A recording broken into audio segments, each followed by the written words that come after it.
Hello students, how are you? I hope you all are fine. As you all know, we have completed our chapter electricity. ठीक है?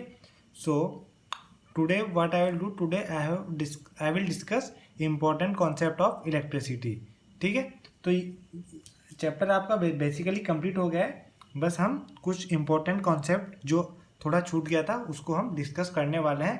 It is again I will tell you it is important concept, so you must be thorough in this. Okay, so हमने देखा था, हम already पढ़ चुके हैं factors affecting resistance of conductor. ये मैं आपको वापस नहीं पढ़ा रहा, इससे रिलेटेड कॉन्सेप्ट आपसे मैं डिस्कस करने वाला हूँ. ठीक है, तो factors affecting resistance of conductor में हमने फर्स्ट पढ़ा था effect of length of conductor. ठीक है, यहाँ हमने देखा था कि एक्सपेरिमेंटली प्रूव किया गया कि resistance of a conductor R is proportional to L, length of conductor. तो यहाँ पे अब मैं चीज़ जो डिस्कस करने जा रहा हूँ वो देखिए. देखो, resistance is directly proportional to length. ठीक है, सो इफ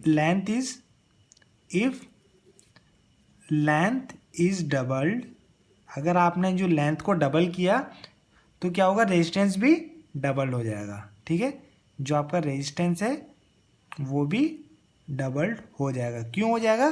क्योंकि दे आर डायरेक्टली प्रोपोर्शनल. अब आप कहते हैं कि लेंथ को हाफ कर देते हैं. लेंथ अगर हाफ कर दिया तो रेजिस्टेंस भी बेटा क्या हो जाएगा, जो न्यू रेजिस्टेंस होगा वो भी कितना हो जाएगा, हाफ हो जाएगा. क्यों? क्योंकि दे आर डायरेक्टली प्रोपोर्शनल. अब सेकंड वन इज इंपॉर्टेंट. अब हमने देखा था effect of area of cross section of conductor. इसमें हमने देखा था resistance is inversely proportional to area, not directly proportional.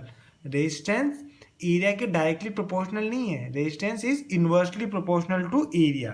ठीक है, अच्छा, एरिया के क्या इनवर्सली प्रोपोर्शनल है. अगर हमने एरिया डबल किया तो रेजिस्टेंस क्या होगा बेटा, हमारा हाफ हो जाएगा. कितना हो जाएगा, हाफ. एरिया हमने डबल किया, एरिया को ट्वाइस किया तो रेजिस्टेंस कितना हो जाएगा, हाफ. अगर हमने एरिया को हाफ किया तो रेजिस्टेंस कितना हो जाएगा, डबल्ड. रेजिस्टेंस कितना हो जाएगा, डबल्ड, क्योंकि ये इन्वर्सली प्रोपोर्शनल है. जनरली जो हमारा वायर होता है ना, बेसिकली वो किस फॉर्म का होता है, सिलेंड्रिकल फॉर्म का होता है. तो उसका एरिया ऑफ क्रॉस सेक्शन जो होता है ना, जो हमारा ये वायर है, हमारा सपोज ये हमारा कोई वायर है, तो उसका जो एरिया होता है ना फ्रंट का, जो आप देखेंगे ये किस फॉर्म का होता है, सर्कुलर फॉर्म का.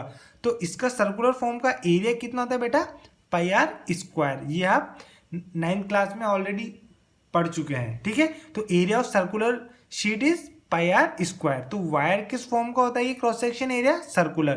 तो इसका एरिया क्या होगा, generally area A is pi r square, या फिर इसको डायमीटर की फॉर्म में भी बोल सकते हैं, पाई डी स्क्वायर अपॉन 4. ठीक है, पाई डी स्क्वायर अपॉन 4. ठीक है, अच्छा, तो अब आप देख, रेजिस्टेंस किसके प्रोपोर्शनल है, एरिया के.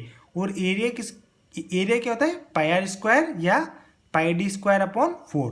तो हम कह सकते हैं resistance is proportional to 1 upon pi r square, या फिर हम कह सकते हैं resistance is proportional to pi d square. ठीक है, ये आपको समझ में आया. तो इसका मतलब यहाँ से हम कह सकते हैं जो रेजिस्टेंस वायर है, हियर स्मॉल आर क्या है, रेडियस ऑफ वायर, और डी क्या है, डायमीटर ऑफ वायर. ये तो आप जानते ही हैं. अच्छा, अब देखो ये आर क्या है, कैपिटल आर इज रेजिस्टेंस. तो आपने देखा होगा कि रेजिस्टेंस, अब आप ध्यान से देखिए, जो रेजिस्टेंस है ना, it is inversely proportional to square of radius. Resistance radius के स्क्वायर के इनवर्सली प्रोपोर्शनल है, या फिर हम कह सकते हैं रेजिस्टेंस इनवर्सली प्रोपोर्शनल है डायमीटर के स्क्वायर के. अच्छा, अब आपसे देखो, आपसे बोला एरिया डबल किया गया तो रेजिस्टेंस हाफ हो गया, एरिया हाफ किया गया तो रेजिस्टेंस डबल हो गया. पर अब आपसे कोई बात करे रेडियस और डायमीटर पे, तो अब हम देखते हैं उस पर क्या इफेक्ट पड़ता है. ठीक है, तो हम क्या कर सकते हैं, अब हम कह देख सकते, तो डायमीटर और रेडियस, इसमें से किसी को भी हमने अगर डबल किया, डायमीटर और रेडियस को हमने डबल किया, तो ये देखो रेडियस डिनोमिनेटर में है, इन्वर्सली प्रोपोर्शनल है, तो ये क्या है, रेडियस डबल किया मतलब ट्वाइस, तो ये ट्वाइस का स्क्वायर हो जाएगा।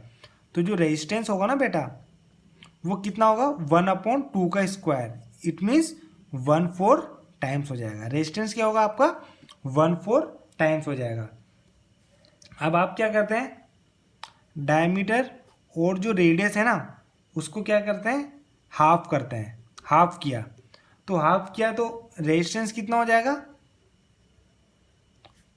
इन्वर्सली प्रोपोर्शनल है, इसको हाफ किया मतलब 1/2 किया, तो रेजिस्टेंस कितना हो जाएगा आपका, 2 का स्क्वायर टाइम्स मतलब 4 टाइम्स। देखिए आपने डायमीटर और रेडियस तो डबल किया, ये इन्वर्सली प्रोपोर्शनल है, तो 2 का स्क्वायर मीन्स 4 टाइम्स, डिनोमिनेटर में 1/4 टाइम्स, ठीक है। अब आपने डायमीटर और रेडियस को हाफ किया तो इसका रेजिस्टेंस कितने टाइम हो जाएगा, इसका रेसिप्रोकल, तो इसका रेसिप्रोकल इज 2 स्क्वायर, तो मतलब 4 टाइम्स, ठीक है। अब एक और टर्म समझिए, आप डायमीटर और रेडियस को आप करते हैं ट्रिपल्ड, डायमीटर और रेडियस को आप ट्रिपल करते हैं, तो देखो तो जो आपका रेजिस्टेंस होगा ना वो कितना हो जाएगा, ट्रिपल किया तो इन्वर्सली प्रोपोर्शनल है स्क्वायर के, तो रेजिस्टेंस कितना हो जाएगा 1/3 स्क्वायर टाइम्स, मतलब 1/9 times. Clear? So this was the important concept which I wanted to discuss with you. ठीक है, this will be helpful in objective type questions also. I hope this will be clear to you now. So this totally completes your chapter, and in next lecture what we will do, we will discuss our exercise and wind up the chapter. ठीक है, thank you.